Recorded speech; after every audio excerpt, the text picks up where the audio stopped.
There is a decision in your life that you know you need to make, but every time you think about it, your mind finds an excuse to put it off. It could be changing jobs, ending a relationship, starting that project, having that surgery, having that difficult conversation, and you think you're being prudent or waiting for the right moment. But the truth is more disturbing. You're biologically programmed to run away from important decisions. And the more important the decision, the more your brain will sabotage it. A 19th century philosopher has discovered exactly why this happens and how to break the cycle that's been keeping you stuck in the same old life for years. In the next few minutes, you will understand why your mind does this to you and how to stop it once and for all. Søren Kierkegaard, a 19th century Danish philosopher, identified a psychological phenomenon he called possibility anxiety, a mental state in which the human mind is literally paralyzed by the freedom to make choices. Modern neuroscience studies confirm that our brains have a limited capacity to process complex decisions, leading to what scientists call decision fatigue and choice paralysis. Harvard psychologist Barry Schwartz demonstrated in his experiments that the more options we have, the more likely we are to procrastinate making decisions, exactly what Kierkegaard had observed 150 years earlier. The 3 stages of decision paralysis. Kierkegaard identified 3 main behavioral patterns in decision avoidance, which he called existential stages of paralysis. The aesthete, the collector of possibilities. You live in endless exploration mode, always researching one more option, consulting one more person, waiting for the perfect moment to make a decision. You're the kind of person who has 47 tabs open in their browser comparing products but never buys anything. The aesthete mistakes information for wisdom and preparation for procrastination. They believe there's enough research that will make a decision obvious, but that amount never comes. Practical example. You've been studying which course to take for 6 months, reading endless reviews, watching videos, but you haven't signed up for any of them because you haven't researched enough yet. Advanced symptoms of the aesthete. Create complex spreadsheets for simple decisions. Ask dozens of people their opinions on the same issue. Enjoy the research process, but feel anxious when making a decision. Use phrases like "I'm still analyzing" or "I need more data." Accumulates information as a shield against the responsibility of choice. The ethical, the slave of approval. You get caught up in moral over-analysis, questioning whether every decision is right or wrong by external standards. You spend more time worrying about what others will think than about what you really want.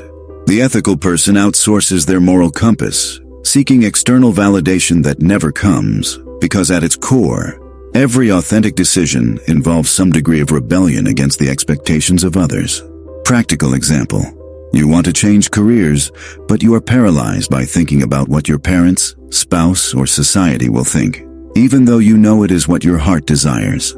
Typical ethical standards. Need approval before every major move. Feel guilty when your choices displease someone. Constantly seeks consensus even in personal decisions. Sacrifices authentic desires for social expectations. Lives in a constant internal court judging his own desires. The desperate. The ghost of himself. You simply avoid making decisions, letting circumstances or other people decide for you. It is the unconscious outsourcing of your own life. The desperate person has developed an existential allergy to responsibility. He would rather suffer the consequences of non-decisions than bear the burden of active decisions. Practical example. You stay in relationships, jobs, or situations that drain you because deciding to leave seems scarier than leaving things as they are. Characteristics of the desperate. Use phrases like "I'll let life take me" or "what will be, will be." Feeling like a victim of circumstances. Have difficulty expressing preferences even on simple matters. Delegate important decisions to others. Lives in existential autopilot mode. The psychological mechanism of escape. Kierkegaard explained that we shy away from decisions because they confront us with a profound psychological truth.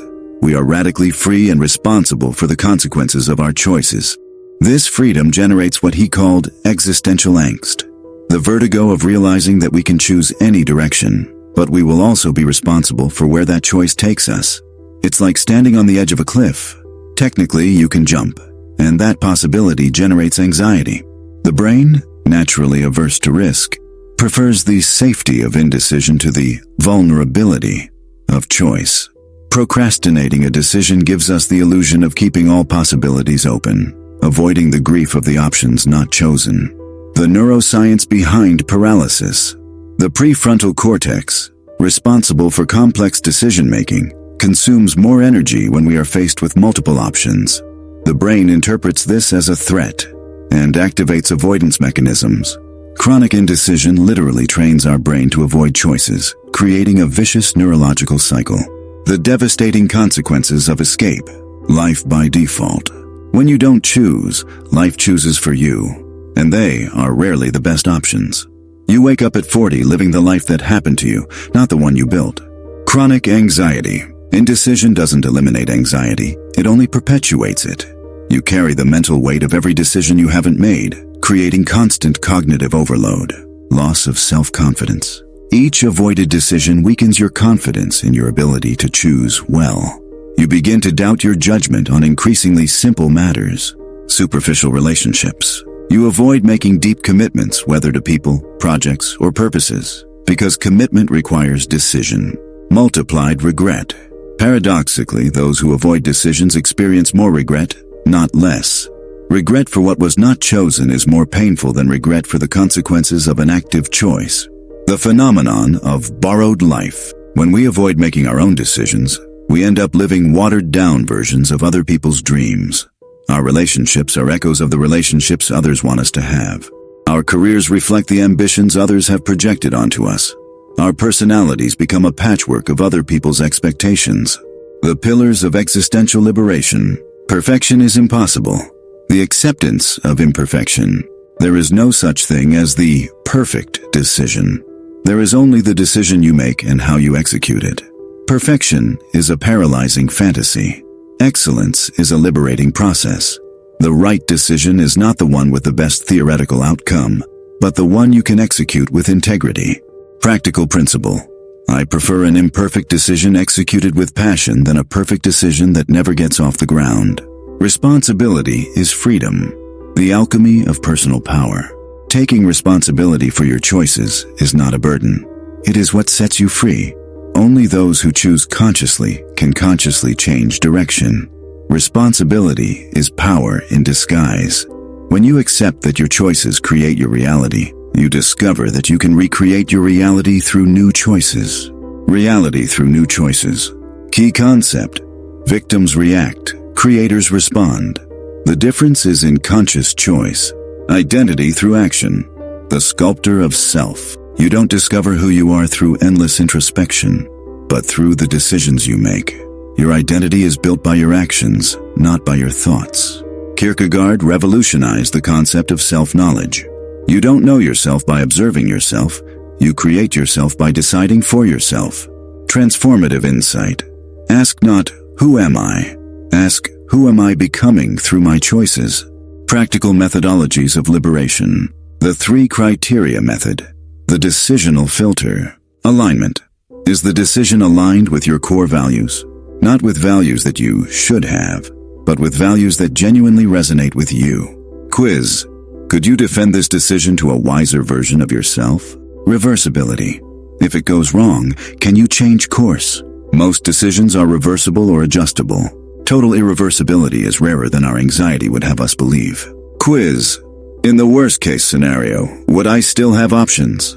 Learning. Regardless of the outcome, will you learn something valuable? A decision that teaches is always superior to an indecision that stagnates. Productive failure. Passive success. Test. Even if this goes wrong, would I become a more knowledgeable person? The 72-hour rule. The deadline for courage. For non-critical decisions, give yourself a maximum of 72 hours to decide. For important decisions, set a clear deadline and stick to it religiously. Deadlines create productive urgency and avoid endless analysis. Advanced technique. Use the time boxing method. Define not only when you will decide, but how much time you will spend analyzing. Embrace the grief of possibilities, the art of conscious renunciation. Every choice is also a renunciation. Learn to mourn the options not chosen without being paralyzed by them. Develop farewell rituals for discarded possibilities. Transformative practice.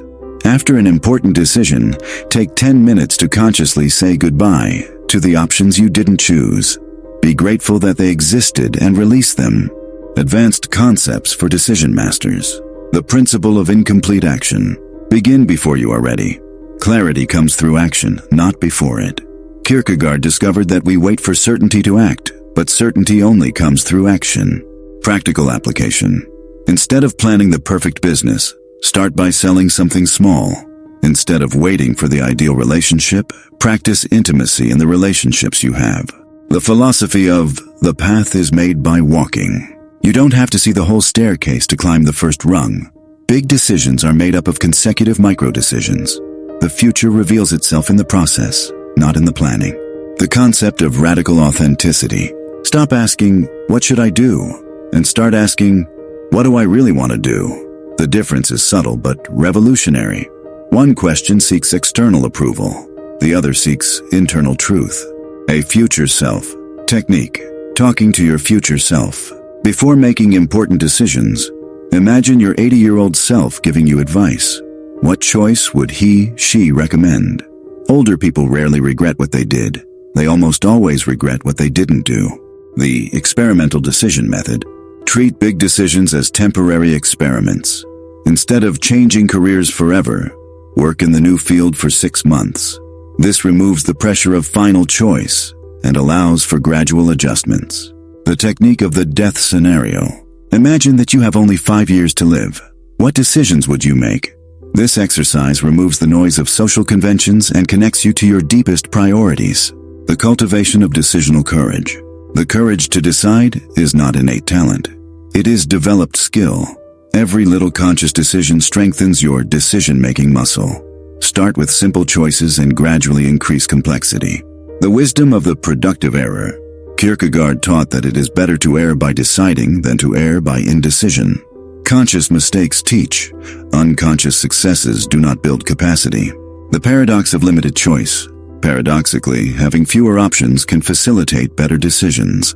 Learn to artificially limit your choices to avoid paralysis from excess possibilities. To live authentically, according to Kierkegaard, is not always to make right decisions, but to make your own decisions with courage and responsibility. It's choosing to be the author of your own story, even though you don't control every chapter. The decision to decide is in itself the most important that you can make. It is the difference between being a character in the lives of others and a protagonist in one's own life. The final paradox. Those who have the courage to make imperfect decisions create a more perfect life than those who seek perfect decisions but never make them. Your life does not wait for the perfect decision. Hope you have the courage to decide. Life can only be understood by looking back, but it must be lived by looking forward. And living forward requires courage to decide in the dark, trusting that your choices will create the light that will light the way. Free interpretation of Kierkegaard.